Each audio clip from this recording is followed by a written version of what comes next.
ऐसे सबसे पहले तो मैं आप सब लोगों का स्वागत करता हूं कि इतनी बड़ी संख्या में आप यहां उपस्थित हुए हैं। मैंने अनुभव किया कि सूक्ष्म, लघु और मध्यम इंटरप्राइजेस एक ऐसा मंत्रालय है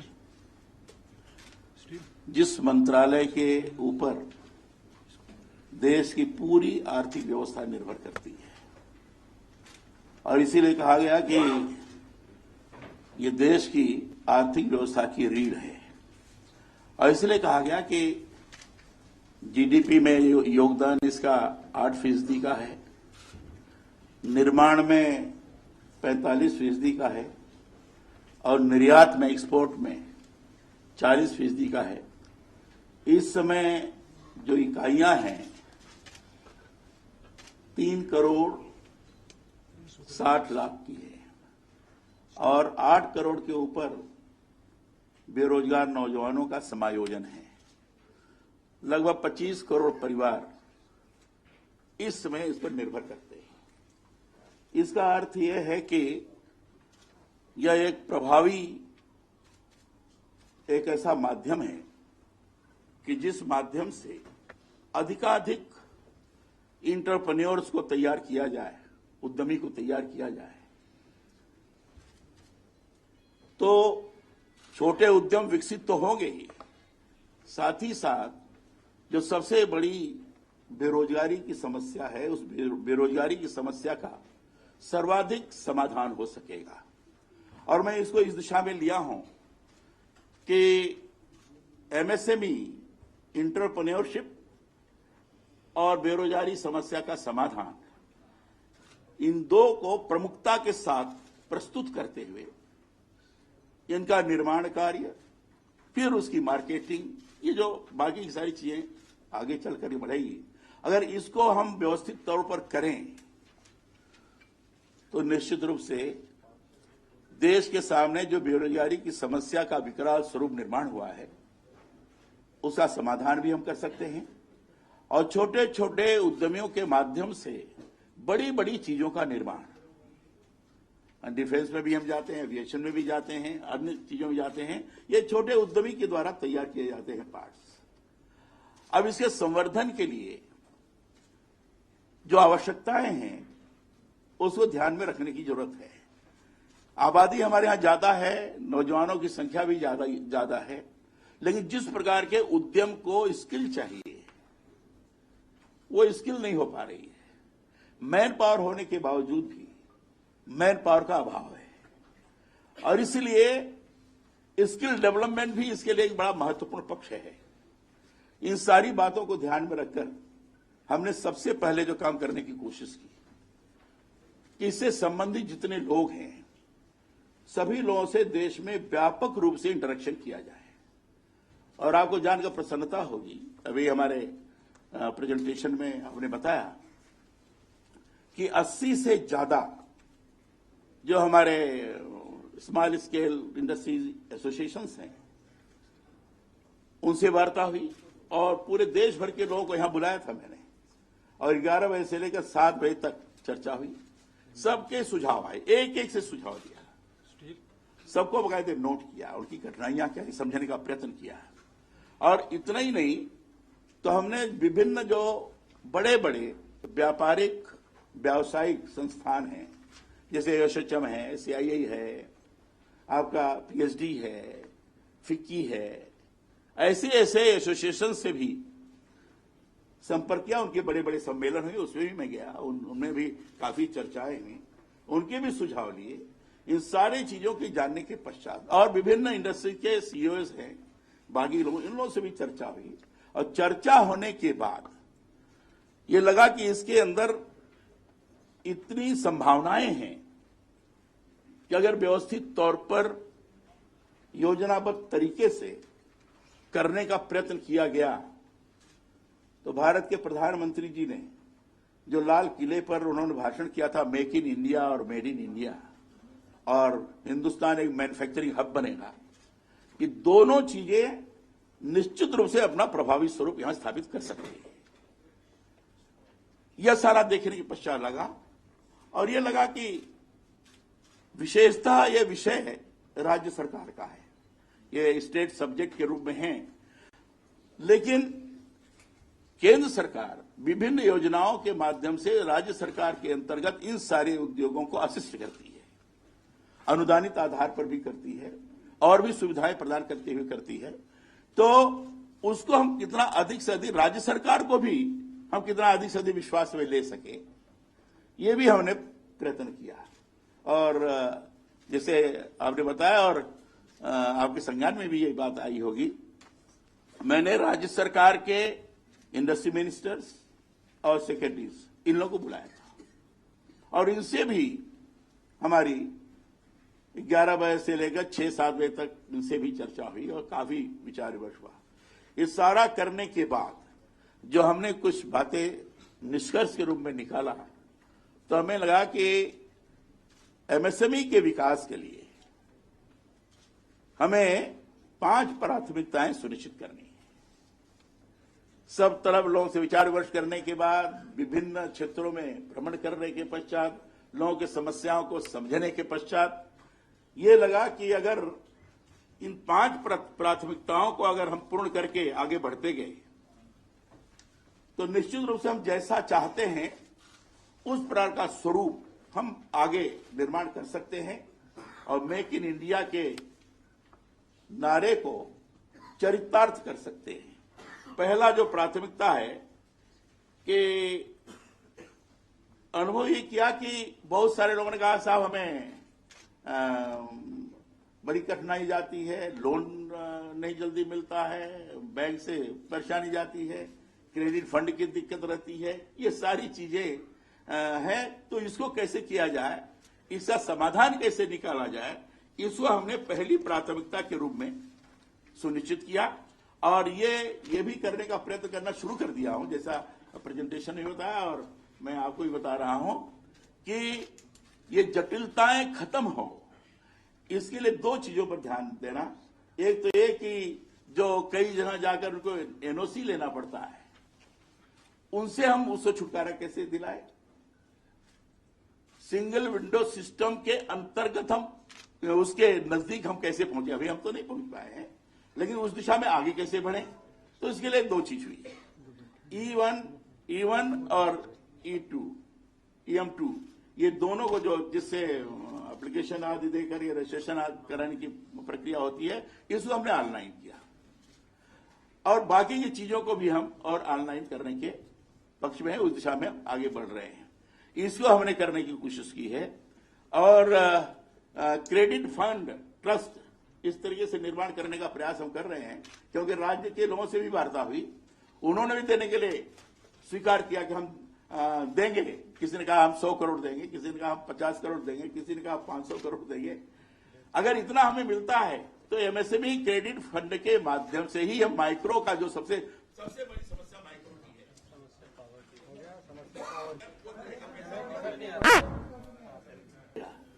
लेकिन क्रेडिट गारंटी जो होगी माइक्रो को, जो जल्दी कोलेटरल फ्री होने के बाद ही बैंक नहीं देता है, तो उस गारंटी होने के बाद बैंक को विचार करके करना पड़ेगा। तो इस दिशा में बढ़ रहे। तो पहली प्राथमिकता हमने ये सुनिश्चित की। दूसरी प्राथमिकता हमने ये निर्णय किया कि सामान्य तौर पर राज्य सरकारों को ये सारी चीज करनी पड़ती है और इसमें जैसे हमने कहा कि क्रेडिट फंड के हिसाब से राज्य सरकार से भी हमने आग्रह किया कि आप उतना पैसा डालिए ताकि हम इसमें लगा सकेंगे और राज्य सरकार सही माने में आधारभूत ढांचे का निर्माण करने की दृष्टि से वही जिम्मेदार है। तो उसको भी राज्य सरकार को विश्वास में लेकर उस चीज को हम करवाने का प्रयत्न कर रही है हमारी दूसरी प्राथमिकता। तीसरी प्राथमिकता हमने एक किया कि ये जो प्रक्रिया है, इस प्रक्रिया को हम जो एनओसीज की और बाकी सारी प्रक्रिया, इस प्रक्रिया को हम कितना सरल और व्यवस्थित करने का प्रयत्न करें, उस दिशा में अनुकूल वातावरण का निर्माण हो सके, इस हिसाब से हम इसको आगे बढ़ाएं ताकि जो इंटरप्रेन्योर है वो इधर उधर भटक रहा है वो भटकने की स्थिति में ना रहे। जो प्राथमिकता है इंटरप्रेन्योर डेवलपमेंट और स्किल डेवलपमेंट की दिशा में अधिक से अधिक कार्य हो सके। इंटरप्रेन्योर अधिक से अधिक हो, लेकिन इंटरप्रेन्योर अधिक से अधिक होने के बावजूद भी कभी कभी उद्यमी है, लेकिन उद्यमी को और अपने उद्यम को आगे बढ़ाना है, इस दिशा में जो जानकारी होनी चाहिए वो जानकारी भी उस प्रकार की नहीं हो पाती है, या जानकारी होने के बाद भी उसके उद्यम में उसके अनुकूल लेबर हो, वो लेबर भी नहीं प्राप्त हो पाता है। तो ऐसे उद्यमी और जो एम्प्लॉयमेंट लेने वाले लोग हैं, जॉब सीकर जिसको कह सकते हैं, दोनों का साथ साथ स्किल डेवलपमेंट हो, ये भी हमने करने की कोशिश की है। चौथी प्राथमिकता के अंदर रखने का प्रयत्न किया है। और इतना ही नहीं तो स्किल डेवलपमेंट के अंदर हमने इंक्यूबेशन सेंटर्स वगैरह की भी जगह जगह स्थापना की है, बनाया है। और इंक्यूबेशन सेंटर्स में दो प्रकार के हैं। एक जो है कक्षा 10 और उससे ऊपर का जो नौजवान है, कम पढ़ा लिखा है, ऐसे लोगों के लिए लिवलीहुड इंक्यूबेशन सेंटर्स का रूप हम देते हैं और वहां ले जाकर के मशीन पर सिखाते हैं। फिर बाद में अगर वो ले सकता है मशीन, कम पूंजी में कुछ लोन दिलाने की प्रक्रिया भी हम सरल करते हैं, उसको भी सिखाते हैं। और दूसरा जो छोटे उद्यम में जाकर काम कर सकता है उसके लिए भी हम सिखाते हैं। नट बोल्ट है, बाकी सारी चीजें हैं, ये जो आवश्यकता होती है इंडस्ट्री के अंदर, उस हिसाब से छोटे इंडस्ट्री के अंदर उस हिसाब से लोगों का स्किल डेवलपमेंट करना। एक तो ये, दूसरा टूल रूम्स है हमारे। टूल रूम्स में जो हाई टेक्नोलॉजी के लोग हैं या काफी पढ़े लिखे हैं, बीएससी हैं, एमएससी हैं, बीटेक हैं, एमटेक हैं, एमबीए हैं, इस स्तर के लोगों को भी टूल रूम्स में हम स्किल डेवलपमेंट का कार्यक्रम करते हैं। वो बड़ा है और वहां जो इंडस्ट्रीज हैं, बाकी की इंडस्ट्रीज के कॉमन फैसिलिटीज की दृष्टि से भी वहां हमारी एक इकाई रहती है जो उनको सुविधा भी प्रदान कर सके और जिनको हम ट्रेनिंग दे रहे हैं स्किल डेवलपमेंट की दृष्टि से, वो वहां से सारी चीजों को सीख सके। तो चौथी प्राथमिकता स्किल डेवलपमेंट के हिसाब से हम आगे करने का प्रयत्न कर रहे हैं। इसी के अंतर्गत जो अभी हमारे सचिव महोदय ने अपने प्रेजेंटेशन बताया कि हमने पीपीपी का जो आश्रय लिया है, जिसमें सैमसंग के साथ हमने एक एमओयू किया और सैमसंग को हमने अपना आधारभूत ढांचा दिया, उनको अपना भवन दिया, वो अपना मशीन ले आएंगे, अपना इंस्ट्रक्टर ले आएंगे, सारी चीजें करेंगे और सिखाएंगे और 10,000 युवकों को प्रतिवर्ष वो ट्रेनिंग देकर उसको वही नौकरी में भी रख लेंगे। इसी ढंग से और भी किया है। अभी एक जॉब टू डायलॉग, ये एक मोबाइल बेस्ड रिक्रूटमेंट का हुआ है। अभी हैदराबाद में इसको हम ही ने लॉन्च किया था। पीपीपी का है मामला, उन्होंने किया है।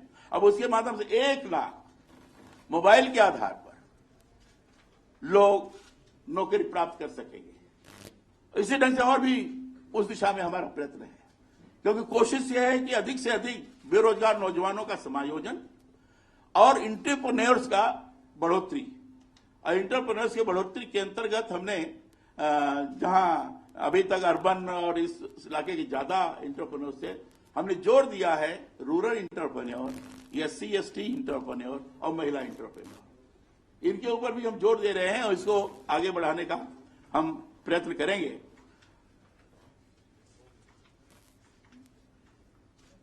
और पांचवी हमारी जो प्राथमिकता है, पांचवी प्राथमिकता के अंदर हमने जो इस समय एमएसएमई का ढांचा है, एमएसएमई का जो कानून है और जिसके कारण उसके अंदर जटिलताएं हैं, परेशानी जा रही है, तो एमएसएमई की पॉलिसी हम एक बनाएं। अभी एमएसएमई की कोई पॉलिसी नहीं है, हम पॉलिसी बनाएं। जो भी कानून बना है उनको भी ध्यान में रखकर, इसके पहले प्राइम मिनिस्टर टास्क फोर्स बना था, उसकी रिपोर्ट के आधार पर, इसके पहले और भी रिपोर्ट्स आई, उनको भी देखकर विभिन्न राज्यों के इंडस्ट्री पॉलिसीज को देखकर, बाकी के देशों में जो एमएसएमई का स्वरूप है उसको देखकर, सारी चीजों का अध्ययन करते हुए एक एमएसएमई पॉलिसी हम प्रस्तुत कर सकें, ये भी हमारी कोशिश है, प्राथमिकता है। इन 5 प्राथमिकताओं के अंतर्गत रखते हुए एमएसएमई के संवर्धन के लिए, उस संवर्धन के अंदर जो हमारे विभिन्न योजनाएं हैं, कई योजनाएं हैं जिसके आधार पर हम मार्केट में जाते हैं और अपने हमारा जो प्रोडक्ट है, उद्यमी का जो प्रोडक्ट है, मार्केट में ले जाकर स्पर्धा भी जो करते हैं, कंपटीशन करते हैं, उस कंपटीशन के लिए भी मशीनों के अपग्रेडेशन के लिए हम स्कीम्स हमारी है उसको हम देते हैं। जैसे CFC स्कीम है हमारी, हम मशीनों के अपग्रेडेशन के लिए देते हैं। हम देते हैं नेचुरल मैन्युफैक्चरिंग कॉम्पिटिटिवनेस प्रोग्राम, इसके माध्यम से उसके 8 कंपोनेंट हैं, उनके आधार पर भी हम अधिक से अधिक मशीनों का अपग्रेडेशन हो और प्रोडक्ट अच्छे हों। इसको भी मार्केटिंग के हिसाब से हम इन 5 प्राथमिकताओं के अंतर्गत इसको जोड़ते हुए ले जाने का हम प्रयत्न कर रहे हैं। इतने बीच में इस आज का जो दिन है, इतने दिनों में इतनी बात हमने करने का प्रयत्न किया है।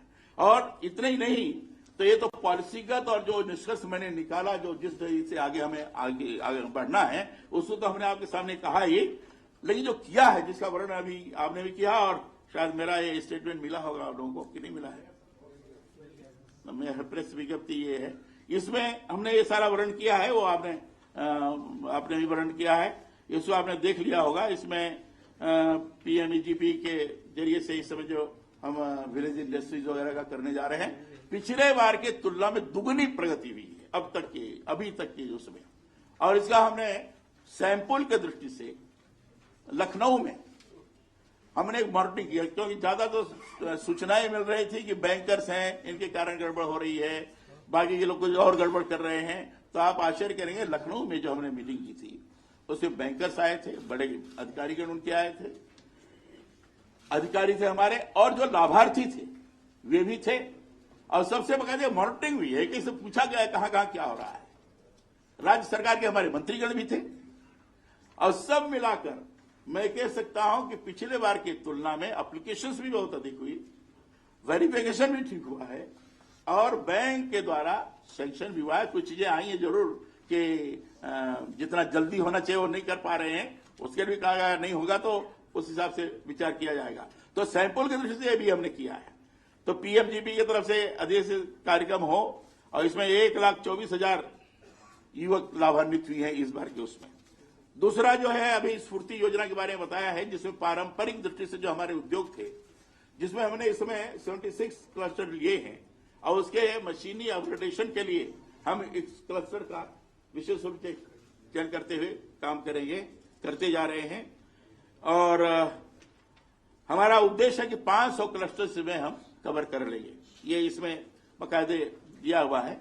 और अभी सूचना सबको ऑनलाइन प्राप्त हो जाए ठीक से, डिटेल, इसके बारे में हमने वर्चुअल कलेक्टर वेब पोर्टल पर उपलब्ध कराया है। ये सामान्य आवेदन फॉर्म, क्रेडिट स्कोरिंग मॉडल, इन सारी सुविधाओं और उद्योग एकेडमियां विभिन्न लिंकेज के लिए एक मंच प्रदान करेगा।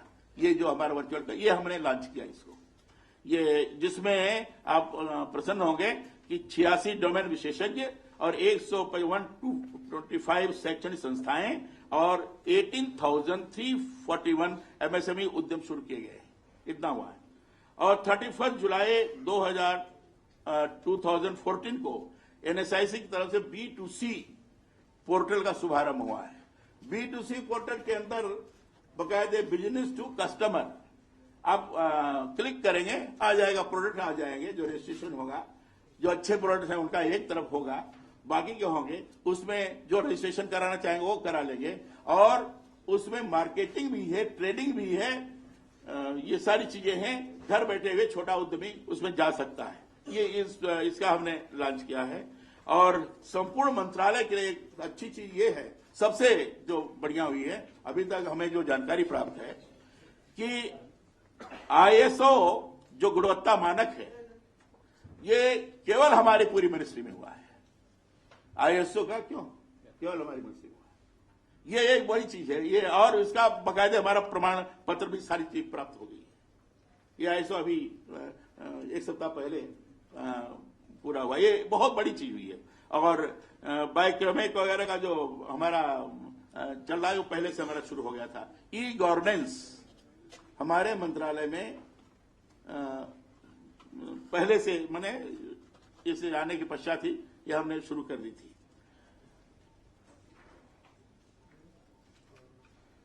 बायोमेट्रिक की बात आपको हमने बताई, EM2 इसका बताया मैंने। इसमें जो EM1 और EM2 है, इस सभी राज्यों और संघ राज्य क्षेत्रों के साथ एक वीडियो कॉन्फ्रेंस भी आयोजित की है। ये भी इसमें है, जिसमें 658 जिले और 644 जिला उद्योग केंद्रों में से बहुत कम के पास फाइलिंग की ही कार्य प्रवाह आधारित ऑनलाइन प्रणाली है। मैंने ये देखा गया और हम उसको करने का प्रयत्न कर रहे हैं। अच्छा, वेबसाइट हमारी तैयार हो गई है। वेबसाइट पर सारी चीजें चल जाए, आप देख सकते हैं अच्छी तरह से। मैं समझता हूं कि अच्छा, अब इसमें चूंकि बजट में वेंचर कैपिटल 10,000 करोड़ और 10,000 करोड़ वेंचर कैपिटल था, और इसमें कहा गया था कि इसमें MSME, फाइनेंस और रिजर्व बैंक ऑफ इंडिया 3 की कमेटी बनेगी और इसके आधार पर पूरा कैसे डिसबर्समेंट होगा, बाकी सारी चीजें होंगी और भी उसकी प्रक्रियाएं क्या होंगी, ये कहा गया था। ये बात सही है कि अभी कमेटी वो नहीं बन पाई है, लेकिन उस दिशा में हमारी कोशिश है कि जल्दी से जल्दी बन जाए। फाइनेंस विभाग से हमारी चर्चा चल रही है। और 200 करोड़ राशि का नेटवर्क नवप्रवर्तन उद्यमिता और कृषि उद्योगों के लिए 200 करोड़ राशि को उपयोग में लाने के लिए हम लगा रहे हैं, जिसमें विभिन्न मंत्रालयों से भी संबंधित हमारे सारे कार्य हैं। नए टूल रूम्स, हम 5 टूल रूम्स हमने टेक्नोलॉजी डेवलपमेंट के लिए सेंटर्स की रूपरेखा हमने बना ली है और 15 नए सेंटर्स और स्थापित हम करने जा रहे हैं। ये टूल रूम्स बड़े महत्वपूर्ण हैं। एक एक टूल रूम से बनाने में 100 करोड़ शायद व्यय होता है, 100 करोड़ से भी ज्यादा इस समय बढ़ गया होगा और 150-200 करोड़ होगा, लेकिन हम इतना स्थापित कर रहे हैं। ट्रेनिंग इंस्टीट्यूशंस, लगभग 5,500 युवक और युवतियों को रोजगार सृजन करने के लिए डेवलपमेंट ट्रेनिंग हम दे चुके हैं। अभी मैंने इस समय की मैं बात बता रहा हूं, ये 3-4 महीने वाली बात, अब तक की जो चीज किया है इसमें हम कर चुके हैं। 8,000 नई इकाइयां, 165 करोड़ रुपया का लोन मुहैया कराकर 52,000 लोगों को स्वरोजगार के लिए सहायता की गई है। इसके अलावा करीब 61,000 अनावेदन पत्र पर हम कार्रवाई कर रहे हैं। 17,000 MSME को 4,000 करोड़ रुपए की क्रेडिट गारंटी की सहायता की जा चुकी है। कुछ समय पहले हमने निर्णय लिया था कि टेक्निकल ग्रेजुएट्स के लिए विशेष प्रावधान किया जाए ताकि उनको क्रेडिट गारंटी फंड का ज्यादा से ज्यादा फायदा मिले। 2,500 से ज्यादा MSME की CLCS स्कीम के तहत लगभग 167 करोड़ रुपए की सहायता दी गई है। वही अपग्रेडेशन के लिए, मशीनों के लिए जो मैंने कहा था। 10,000 सूक्ष्म और लघु उद्यमियों को performance and credit rating scheme का फायदा पहुंचाया गया है। कलकत्ता और तिरुपुर में 6 करोड़ 45 लाख की लागत से इंफ्रास्ट्रक्चर डेवलपमेंट सेंटर स्थापित किए गए। ये इधर भी जो हुए उसी को मैं चर्चा कर रहा हूं। और प्रभावशाली, ये इसमें चरखे वगैरह का जो किया है इस बीच में, जिसमें 78 संस्थाओं को 10,000 नए चरखों की सहायता मिली है और 10,000 परिवारों की मदद होगी। इससे हमारे खादी उत्पादन में भी सुधार होगा। इसको हम आगे बढ़ा रहे हैं। खादी और ग्रामोद्योग उत्पादनों के प्रचलन के लिए गुणवत्ता को ध्यान में रख करके हमने कार्य करना शुरू किया। और इस बीच में जो हमने कुछ काम किया है, 13 अगस्त से लेकर 31 अगस्त के बीच में एक हमने अभियान चलाया था, और वो अभियान था कि नौजवानों को, युवतियों को अधिक से अधिक मात्रा में हम खादी की तरफ आकृष्ट कर सकें। और मैं मुंबई में जाकर मैंने स्वयं एक मोबाइल बस का किया था। उसमें खादी के सामान जो इंडस्ट्रीज थे वो भी, कपड़े भी, डिजाइन भी, सारी चीज करके भेजा था और वहां काफी बिका। और यहां दिल्ली में भी हुआ है। और आप आश्चर्य करेंगे, 13 अगस्त से लेकर 31 अगस्त के बीच में 5 करोड़ से ज्यादा बिका है। लाभ हुआ है उसका, और रिबेट देने के बाद तो एक अच्छी शुरुआत की थी, और इसको और हम आगे बढ़ाने वाले हैं यूनिवर्सिटीज में, बड़े बड़े डिग्री कॉलेजेस में, और अब इसको गांव में भी हम ले जाने का प्रयत्न करेंगे। तो खादी की दृष्टि से ये सारी चीजें हुई हैं, और जिसमें हमारे कुछ इंस्टीट्यूशंस हैं जो बड़े महत्वपूर्ण काम कर रहे हैं।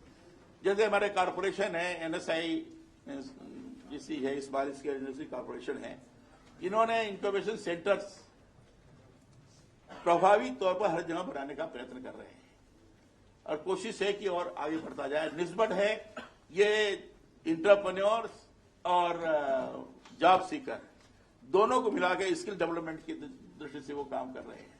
और हमारा डेवलपमेंट ऑफिस जो है, ये टूल्स रूम आदि, ये जो जितने भी स्किल डेवलपमेंट के कार्यक्रम हैं और जितने भी टूल रूम्स हैं, इन सारी चीजों में जो बड़े पीसीयूज हैं, बड़े प्रोजेक्ट्स हैं, इनमें इनके पार्ट्स बनाने का काम कर रहे हैं, उनकी तरफ डिजाइन दे रहे हैं, डिजाइन बनाने का काम कर रहे हैं। इसमें डिफेंस का है, एविएशन का है, और भी सारी चीजें हैं जिसमें इनका बड़ा महत्वपूर्ण योगदान है, और लगातार ये करते जा रहे हैं। सब मिलाकर हमें लगता है कि कहने के लिए तो माइक्रो है, कहने के लिए तो सूक्ष्म है, लघु है, लेकिन मुझे यह लगता है कि विशाल से विशाल जो ढांचा है, चाहे डिफेंस का होगा, चाहे आप हवाई जहाज तो आसमान में उड़ता है, चाहे उसका होगा, सब में इसका जमीन का भी है, शिपिंग का भी है। मैं तो चूंकि वहां गया था हैदराबाद में, सारा बन रहा, शिपिंग का भी बन रहा है, शिपिंग का भी है, हवाई जहाज का भी है, आपका डिफेंस का भी है, सब डिजाइनिंग भी और सब कुछ बन रहा है। तो कहने के लिए सूक्ष्म है, कहने के लिए लघु है, लेकिन है बड़ा विशाल। और यही लघु और विशाल दोनों मिलकर हिंदुस्तान को एक विकसित देश के रूप में बनाएंगे। और कल जो परसों जो मेक इन इंडिया का लॉन्च करने जा रहे हैं, वो मुझे लगता है कि उसके आधार में ये एमएसएमई ही है, और एमएसएमई के ही माध्यम से हिंदुस्तान एक विकसित देश होगा, इतना पूरा विश्वास है। जो भी यूरोप हो, चाहे जर्मनी हो, इटली हो, चाहे आपका जापान हो, ये सारा देश अगर विकसित देश हुए हैं तो एमएसएमई के आधार पर हुए हैं, क्योंकि कुछ देखने का और पढ़ने का अवसर मिला है। तो मैं बड़ा विश्वास के साथ बोल रहा हूं, और मुझे पूरा विश्वास है कि आने वाले काल में हिंदुस्तान की जो भयंकर समस्या है बेरोजगारी की, 5 वर्ष के अंदर हम ये संदेश दे सकेंगे कि हम ही इन बेरोजगार नौजवानों को बेरोजगार के से स्वरोजगार की तरफ हम अग्रसरित करेंगे, और ये यात्रा हमारी लगातार जारी रहेगी। धन्यवाद आपको। मेक इन इंडिया, उसमें आप नए रोजगार पैदा करेंगे। आपने 1,24,000 लोगों को 3 महीने में दे दिया, मतलब लगता है पिछली सरकार, हाँ सर, प्राइम मिनिस्टर सर, जो आपने उपलब्धियां गिनाई है, लगता है पिछली सरकारों ने कोई काम नहीं किया, 3 महीने में इतना कार्य हुआ। तो स्किल डेवलपमेंट में आगे आने वाले टाइम में, अगले 5 साल लें या 1 साल लें, 2 साल लें, कितने लोगों को ऐसा रोजगार परक आप ये करेंगे, और चाइना से कैसे कॉम्पिटिटिव करेंगे? आपने और बड़ी कंट्री का तो नाम लिया, लेकिन सबसे ज्यादा कंपटीशन हमारी चाइना से, उसको कैसे फेस आउट करें? तो हमारे मित्र हैं, और थोड़ा सा आपके प्रश्न में सुधार कर दूं। मैंने ये नहीं किया कि पिछली सरकार ने नहीं कुछ किया। अगर एक नहीं, देखिए ऐसा जाते मत करिए। मैंने तो पिछली सरकार के कारण गुणगान गाया। हमने कहा कि उनकी सरकार में ही तो भैया 8 करोड़ बेरोजगार नौजवान समायोजित हुए उसी। हाँ तो भाई पिछले सब हम तो अभी आए हैं ना, ये 4 महीने के अंदर थोड़ी हुआ है, ये तो पहले का ही था। वो एक संदेश है, वह एक संदेश है कि विभाग ऐसा है कि अगर प्रभावी तौर पर चीज की जाए तो आगे चल करके 5 वर्ष के अंदर एक जबरदस्त संदेश देता है। ये उसका अर्थ है। हमने आलोचना नहीं की, ना आलोचना करने का मुझे अधिकार है। इसलिए अधिकार नहीं है कि जो काम किया है, काम करने वालों को हम कैसे कह सकते नहीं किया है। कम हो सकता है, ज्यादा हो सकता है, अलग प्रश्न है, वो हम कह सकते, टिप्पणी कर सकते हैं, लेकिन काम नहीं किया ये मैं नहीं मानता। सर, मैं दीपाली हूँ, CNBC आवाज से। मेरे आपसे 2 सवाल हैं। पहला सवाल यही कि जब आपने राज्य मंत्रियों के साथ बैठक की थी, उसमें साफ तौर पर कहा गया था कि करीब 100 करोड़ रुपए का कॉर्पस आप जो क्रेडिट गारंटेड फंड है उसमें कंट्रीब्यूट कीजिए। उस वक्त तक जो जानकारी थी, केरल और छत्तीसगढ़ 2 राज्य ऐसे हैं जिन्होंने इसमें कंट्रीब्यूशन किया है। मैं आपसे जानना चाहती हूँ कि आपके कहने के बाद क्या कोई दूसरे राज्यों ने भी इस दिशा में कदम उठाए हैं? देखिए, आपने ठीक किया, केरल और छत्तीसगढ़ ने तो उस समय किया था, लेकिन बाकी के लोगों ने आश्वासन दिया और लोगों ने कहा कि हम इतना करेंगे, हमारे पास वो सारे आंकड़े लिखे हुए हैं और उनको पत्र लिख रहे हैं, वो होगा, मुझे पूरा विश्वास है करेंगे। सर एक और इसी के साथ मेरा एक दूसरा question. Please madam, please respect your other colleague. Sir मैं अदिति हूँ, हिंदू बिजनेस लाइन से। सर उसी मीटिंग के दौरान आपने ये कहा था कि पीएम के साथ स्टेट बैंक चीफ्स की मीटिंग और आपके मंत्रालय की होगी, जो स्मॉल इंडस्ट्रीज के एनपीएस हैं उसके बारे में अगर बैंक्स कुछ कदम उठाएं तो वो मामला कुछ आगे बढ़ा है कि नहीं? देखिए, जो सारी चीजें आई थी, जिसके पहले भी जो हमने स्मॉल इंडस्ट्री एसोसिएशन की मीटिंग की थी, उन्होंने जितने सुझाव दिए थे उसको और बाकी के जहां से जहां हमें सुझाव प्राप्त हुए थे उसको हमने कैटेगराइज करते हुए सारी चीजों को लिख करके उसमें किसका कैसे समाधान हो सकता है करने का प्रयत्न किया और बाकी की सारी चीजों को सारा ये हमने लिख करके प्रधानमंत्री जी को भेज दिया। प्रधानमंत्री जी के पास चला गया है, जब भी वो उस संबंध में बुलाकर बात करेंगे उस पर चर्चा होगी। ये बात सही है कि इस पर फाइनेंस मिनिस्टर और कॉमर्स मिनिस्टर इन दोनों के साथ बैठकर वार्ता होनी है इन विषयों को लेकर और मुझे लगता है जल्दी होगी, उसमें कोई हर्ज नहीं है। सर जो मोदी जी का विजन है मेक इन इंडिया, उसके लिए वो विदेश जा रहे हैं, जो बड़े बड़े उद्योगपति हैं, मल्टीनेशनल कंपनी है, उनको देश में ला रहे हैं, तो ये जो कंट्राडिक्शन होगा कि जो लघु उद्योगपति हैं हमारे देश के, उनके सामने चुनौती पैदा होगी अगर वो देश में मल्टीनेशनल कंपनी लाते हैं, तो ये कहीं ना कहीं विजन में टकराव दोनों की स्थिति बनती है। विजन में कहीं टकराव नहीं है। निवेश करने वाले जो आ रहे हैं और आपको जानकर प्रसन्नता होगी, उसमें काफी बड़ी संख्या में एमएसएमई की दृष्टि से है, काफी बड़ी तादाद में बड़े भी उद्योग जो लगाने के हिसाब से आएंगे, उनके पार्ट्स वगैरह जो बनाने हैं, बाकी सारी चीजें बनाने हैं, वो वार्ता की जा सकती है, जो एमएसएमई के माध्यम से वो पार्ट बनाए जा सकते हैं। क्योंकि जब बड़े उद्योग लगते हैं तो उनकी एंसेलरी भी लगती है, एंसेलरी स्मॉल स्केल इंडस्ट्री के रूप में होती है, वो अपना पार्ट्स बना सकते हैं, इसलिए उसमें कहीं कंट्रडिक्शन नहीं है। चाहे जापान में उन्होंने सहयोग देने की बात कही हो, चाहे चीन ने देने की कही हो, अब उसमें तो कहा कि औद्योगिक पार्क हम बनाएंगे, अभी हुआ है औद्योगिक पार्क बनाने का, प्रधानमंत्री ने घोषणा भी कर दी, हमने भी उन्होंने कहा कि अहमदाबाद में चीन बनाए और हम वहां बनाते, ये भी बात आई। तो इसमें औद्योगिक पार्क के अंतर्गत भी एमएसएमई है, तो एमएसएमई कहीं उपेक्षित नहीं है। प्रधानमंत्री की निगाह में एमएसएमई एक महत्वपूर्ण है, क्योंकि बगैर एमएसएमई के मेरी ये मान्यता है कि हिंदुस्तान मैन्युफैक्चरिंग हब नहीं हो सकता। सर मैं संजय शर्मा हूं आज तक से। ये पिछली जितनी भी सरकारें आई हैं सबने दावा किया कि हम सिंगल विंडो सिस्टम बना रहे हैं, क्या आपने इसके लिए कोई टाइम फ्रेम तय किया है या 5 साल ऐसे ही निकलेंगे? तो आपको करके दिखा रहे हैं ना, हमने 2 कर दिया ना, हमने AM1 और AM2 2 ऑनलाइन कर दिया और इस दिशा में जा रहे हैं। हम एक फॉर्मेट बना रहे हैं, अभी चूंकि जब तक हो न जाए तब तक कहना ठीक नहीं है, इसलिए उस दिशा में बढ़ रहे हैं। और हमने इसमें लिखा भी है, हमने ये नहीं लिखा हम कर देंगे, हमने लिखा है उस दिशा में आगे जा रहे हैं सिंगल विंडो सिस्टम में, ये इस पे अपने नोट में भी लिखा है। कलराज जी, सुनील जैन, प्रणाम।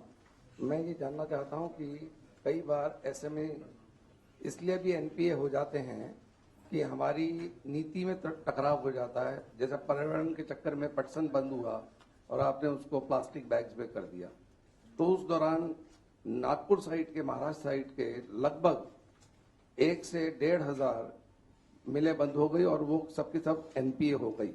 आज वो बिकने के कगार पे हैं और उनके घर भी बिक रहे हैं, बैंक उनको छोड़ नहीं रहे हैं, जबकि ये टकराव सरकार की नीति का था कि पर्यावरण की वजह से हुआ।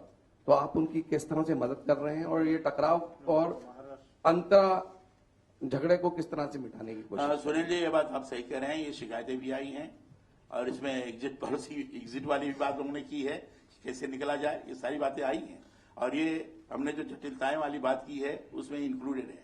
और जो हमारी पॉलिसी इस बार हम ला रहे हैं, उस पॉलिसी के अंतर्गत उसको हम विशेष रूप से विचार करके ला रहे हैं और कैसे निकलेंगे, क्या होगा, इस पर भी हम विचार कर रहे हैं। मध्य प्रदेश ने इस पर कुछ करने की कोशिश की है, जो सिख यूनिट हो गई या जिसके कारण वो एंटरप्रेन्योर परेशान हो गया, मध्य प्रदेश ने इसका कुछ सॉल्यूशन निकाला है, इकट्ठा सबको बुला लिया है, वहीं वही से दाम इतना लगेगा, इतना ले लो, इस ढंग से चीजें किया उन्होंने।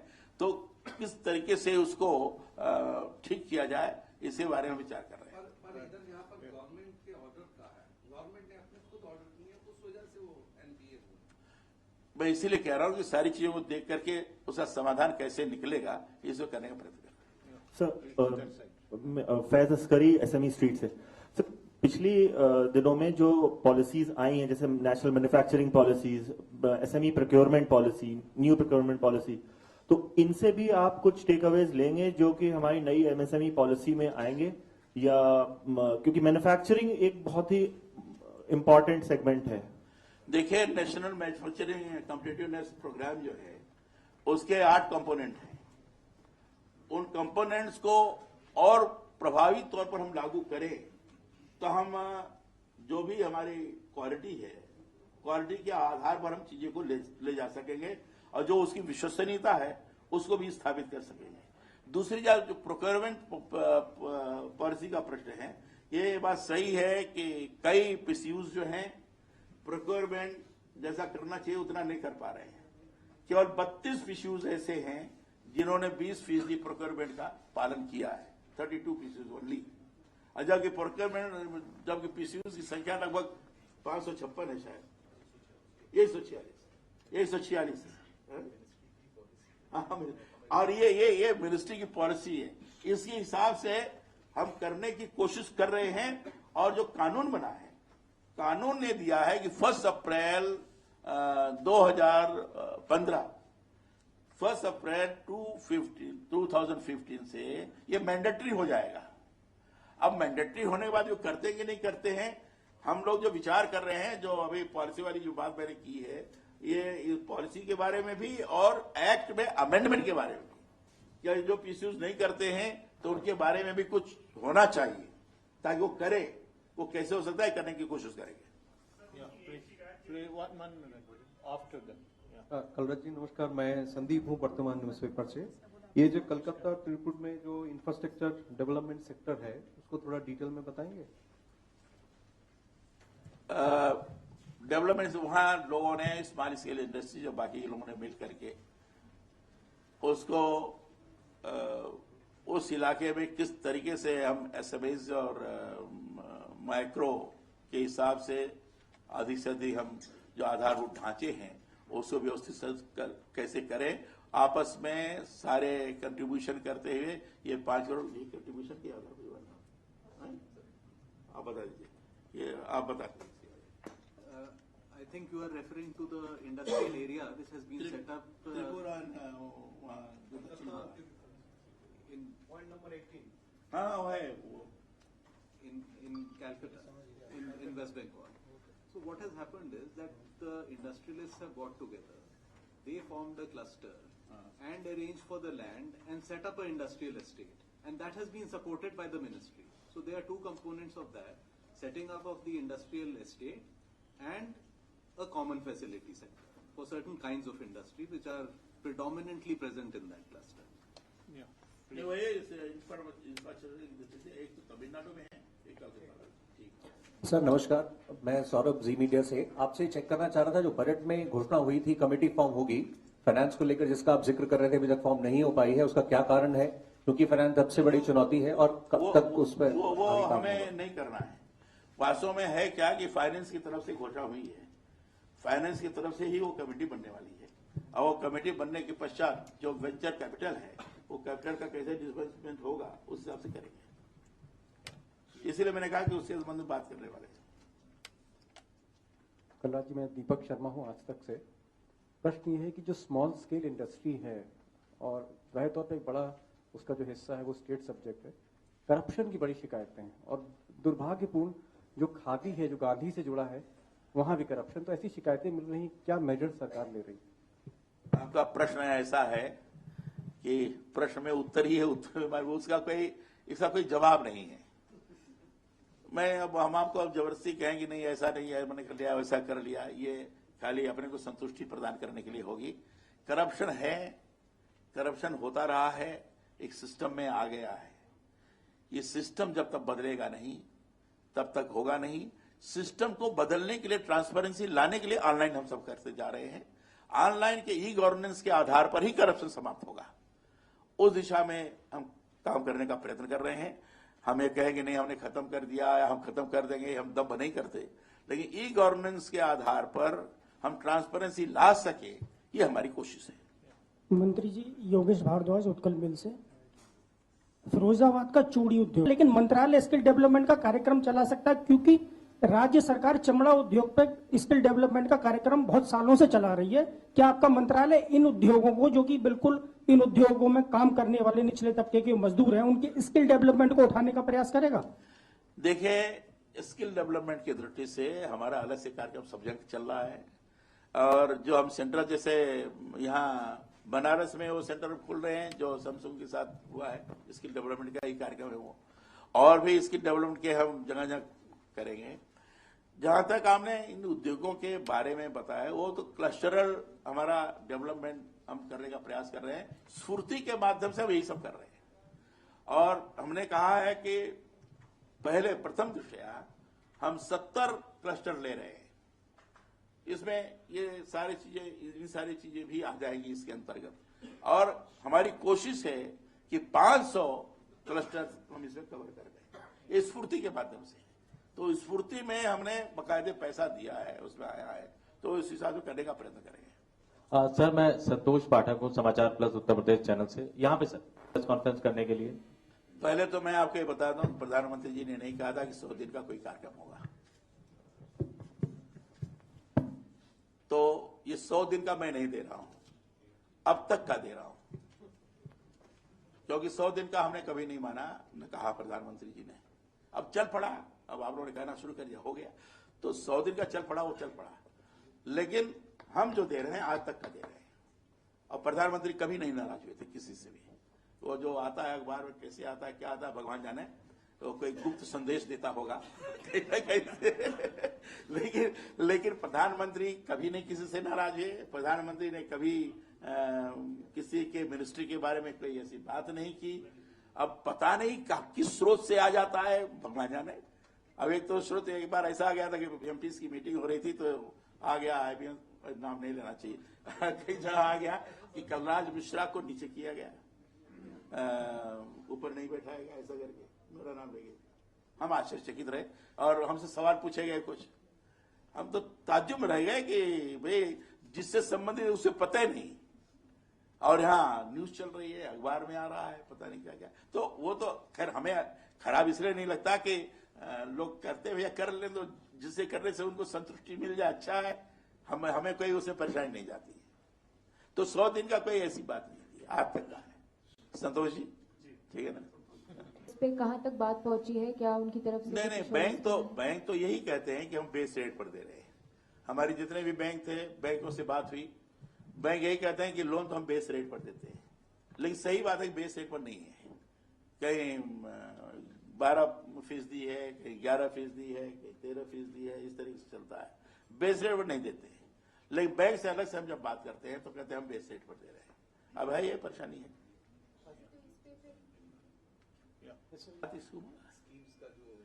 ये इसके मेरा ये कहना है कि जैसे ये आपका लोन का है मामला। अब वो जो इंटरप्रेन्योर है घबरा रहा है, लोन उसको मिल नहीं रहा है, कोलैटरल फ्री लोन उसको मिलना चाहिए, लेकिन नहीं मिल रहा है। तो वो कोलैटरल फ्री लोन मिले, सुविधा उसको मिल जाए, उसके लिए हम ये तो ये कह रहे हैं। दूसरा ये है कि जगह जगह से जाकर के उसको एनओसी लेनी पड़ती है, यानी स्टेट गवर्नमेंट से भी। स्टेट गवर्नमेंट जैसे जमीन है, पावर है, इन्वायरमेंट है, सारी चीजें हैं, इन सारी चीजों में। और फिर हमारे यहाँ वो फैक्ट्री लॉ है, लेबर लॉ है, और पता नहीं कितने लॉ, सीएलसी। तो वो जो है वो कष्ट में आता है। हमने जो करने की कोशिश की है सीएलसी स्कीम के, जैसे हमारे सचिव जी बता रहे हैं कि उसके माध्यम से हम मशीनों के अपग्रेडेशन आदि की दृष्टि से हम बात करते हैं, मशीन देने की दृष्टि से बात करते हैं।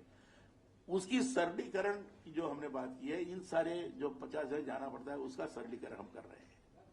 उसको हम एक जगह से हो जाए, जो सिंगल विंडो की बात की जाती है हो जाए। दूसरा हमारी कोशिश ये है कि जिन स्थानों से एनओसी मिलने वाली है, टाइम बाउंड हो, टाइम बाउंड 15 दिन हो, 20 दिन हो, 25 दिन हो, जो भी हो, एक टाइम बाउंड हो, तो उस हिसाब से विभिन्न मंत्रालयों से भी हम निगोशिएट करेंगे। अभी क्या नहीं है, लेकिन हम निगोशिएट करेंगे ताकि सिंप्लीफिकेशन हो, ये हमारी कोशिश है। अभी तो जो मूलतः जो वार्ता चल रही है वो जनरल सारी चीजों के बारे में, एमएसएमई के बारे में चल रही है, और जो हमने किया उसको कर रहे हैं, और सामान्य तौर पर हम हर इंडस्ट्री को आगे बढ़ाने की कोशिश कर रहे हैं। वो इंडस्ट्री है तो उसको भी हम करेंगे, उसकी क्या दिक्कतें होगी, क्या कठिनाइयां होंगी, उनके प्रतिनिधि मिलेंगे, बात करूंगा, क्या सहयोग हमारी तरफ से हो सकता है, हम प्रयास करेंगे। सर देखिए, हम लगातार सफाई का क्रम करते जाएंगे, लगातार, क्योंकि शुरुआत किया है सफाई अभियान। सफाई अभियान के लिए जो आवश्यक उपकरण हैं, वो ये सारी चीजें हम लगाते ही रहेंगे। देखिए, गंदगी तो हमेशा आती रहती है, और गंदगी आती है तो उसकी सफाई होती जाएगी, तो ये तो कंटिन्यूटी है इसकी, ये कंटिन्यूअस प्रोसेस है, इसकी कोई टाइम लिमिट नहीं है। ये जो 18 वर्ष या 20 वर्ष या 10 वर्ष ये जो बात की जा रही है, ये तो मेरे समझ में हमारा ये कहना है कि ये cleanliness is the continuous process, चाहे गंगा की सफाई हो चाहे बाकी सफाई हो, ये जो कंटिन्यूअस प्रोसेस है, तो कंटिन्यूअस प्रोसेस में टाइम लिमिट नहीं होता है, तो कंटिन्यूअस प्रोसेस हम आगे बढ़ते जाएंगे। सर ये स्किल इंडिया से संबंधित है, वही है, केवल नाम बदल रहा है। एक चीज मैं बताऊं, ये जो स्किल की बात क्या आप कह रहे हैं, स्किल केवल एमएसएमई का है, ये मानना ठीक नहीं है। स्किल की आवश्यकता हर जगह पड़ती है। स्किल की आवश्यकता आपकी एजुकेशन में पड़ती है कि नहीं पड़ती है, स्किल की आवश्यकता आपके पत्रकारिता में पड़ती है कि नहीं पड़ती है, आप ट्रेनिंग लेते हो कि नहीं पत्रकारिता की, वो भी स्किल डेवलपमेंट है। तो ये सारी चीजें स्किल डेवलपमेंट, हर क्षेत्र में स्किल डेवलपमेंट की जरूरत पड़ती है। एमएसएमई एक ऐसा क्षेत्र है जो एग्रीकल्चर के बाद सबसे बड़ा है। एग्रीकल्चर के बाद सबसे बड़ा क्षेत्र होने के नाते इसमें सर्वाधिक स्किल डेवलपमेंट के संभावनाएं हैं, इसलिए हम करते हैं। उसका रिस्पांस बहुत अच्छा है, और मुझे तो ऐसा लगता है कि अभी तक तो 10,000 कहा था, अगर शायद हम 20,000 कहे होते तो शायद वो स्वीकार कर लेते, इस तरह का रिस्पांस हो रहा है। नंबर 2, और भी कंपनीज हैं जो हमें अप्रोच की हैं, और एक जहां मैं हैदराबाद में MIT क्यों TMI, उन्होंने dialogue to job to dialogue इस नाम पर रिक्रूटमेंट, मोबाइल बेस्ड रिक्रूटमेंट किया है, और उसका मैंने लॉन्च किया, और इससे 1 लाख लोगों को जॉब मिलेगा, 1 लाख लोगों को साल भर में जॉब मिलेगा, और उन्हीं के माध्यम से और भी हम चीज करने जा रहे हैं, क्योंकि जब हो जाएगा तो आपको बताएंगे। और उसमें हम अधिकांश लोगों को जाकर उस स्थान पर जहां हम चाहेंगे, मान लो गोरखपुर है या देवरिया है या जो कोई हो, मान लो हमने कहा कि देवरिया में हम लोगों को एम्प्लॉयमेंट देंगे, तो देवरिया में बकायदे मेला लगाएंगे, मेला लगाकर उसमें सब आपके स्मॉल स्केल वाले और बाकी सब लोग रहेंगे, और वहीं BA, BSc, MSc, BTech, MBA इकट्ठा करेंगे, वहीं हो जाएगा, उनका इंटरव्यू होगा, वहीं नौकरी मिलेगी। ये भी हम करेंगे, अभी चूंकि ये दिमाग में है, बात भी होगी लोगों से, तो हम इसको, और हमारे निगाह में हिंदुस्तान का बेरोजगार नौजवान और छोटा छोटा उद्यमी है। इस बात को ध्यान में रखकर कि जितनी भी हमारी योजना बन सकती है बनाएंगे, PPP के हिसाब से जितना भी करना होगा हम करने की कोशिश करेंगे, और आप आश्चर्य करेंगे, लोग तैयार होते जा रहे हैं, छोटे छोटे उद्योगपति भी तैयार होते जा रहे हैं। उनको समायोजित करने की जरूरत है, उनको साथ में लेकर चलने की जरूरत है। धन्यवाद साहब। धन्यवाद sir. Thanks for being here, my friends. There is tea arranged at the back of the hall. Please join us.